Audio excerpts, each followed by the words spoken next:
ಶಿವರಾಮ್ ಹರಿ ರಾಜ್ಗುರು, ಸುಖದೇವ್ ತಾಪರ್, ಶಹೀದಿ ಅಜಾಮ್ ಭಗತ್ ಸಿಂಗ್, ಈ ರೀತಿ ನೆತ್ತರಿನಿಂದ ಬರೆದ ಎಷ್ಟೋ ಅಕ್ಷರಗಳು ಕಾಣಲೇ ಇಲ್ಲ.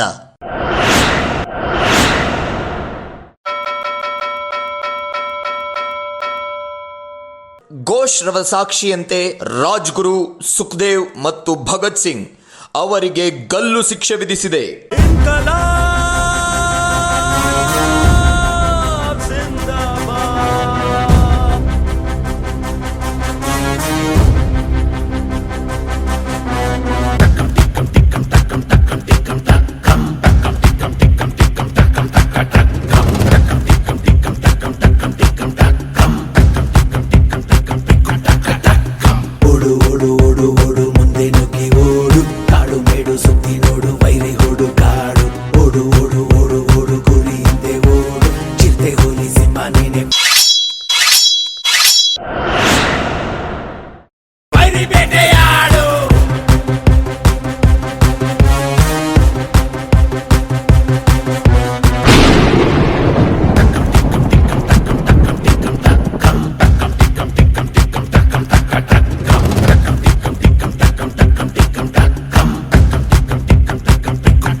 ಕೇಳಬೇಕು, ಶಿಕ್ಷೆಯನ್ನು ಮಾತಿಗಂತೂ ಸಾಕ್ಷಿ ಬೇಕೇ ಬೇಕು.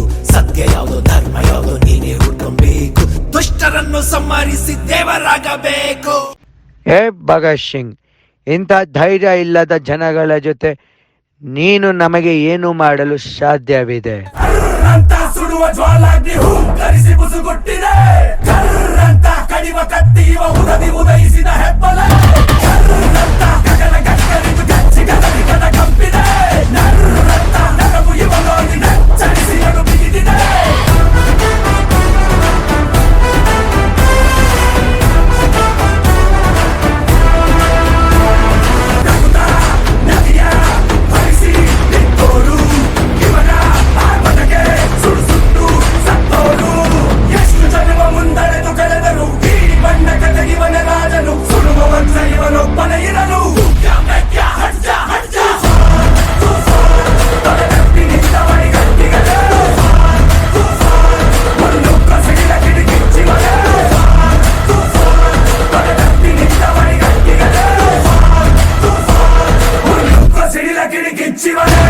ಹೇ ಭಗತ್ ಸಿಂಗ್, ನಿನ್ನ ದೇಹ ಈಗ ನರಳಾಡಿ ಸಾಯುತ್ತದೆ. ಏ ಬ್ರಿಟಿಷರೇ, ನೀವು ನನ್ನ ದೇಹವನ್ನು ಪುಡಿ ಮಾಡಬಹುದು, ಆದರೆ ನನ್ನ ಆತ್ಮವನ್ನು ಪುಡಿ ಮಾಡಲು ಸಾಧ್ಯವಿಲ್ಲ.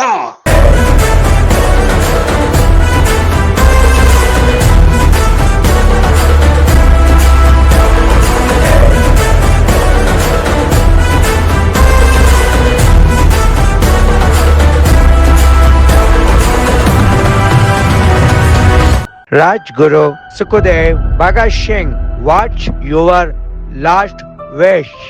ನನಗೂ ಆಸೆ ಇತ್ತು ಎಲ್ಲರಂತೆ ಬದುಕಬೇಕು, ಬಾಳ್ಬೇಕು ಅಂತ.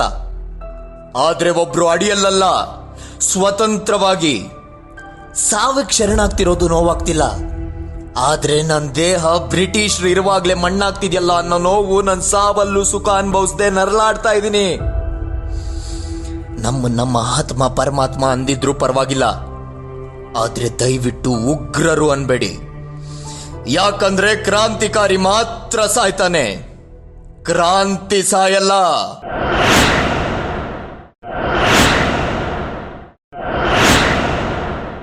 ಇನ್ಕಲಾಬ್ ಜಿಂದಾಬಾದ್.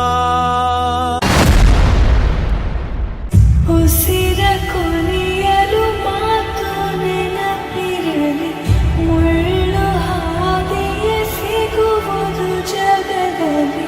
ಧರೆಯೇ ಉಳಿದು ನಿಂತರೂ ಸಾ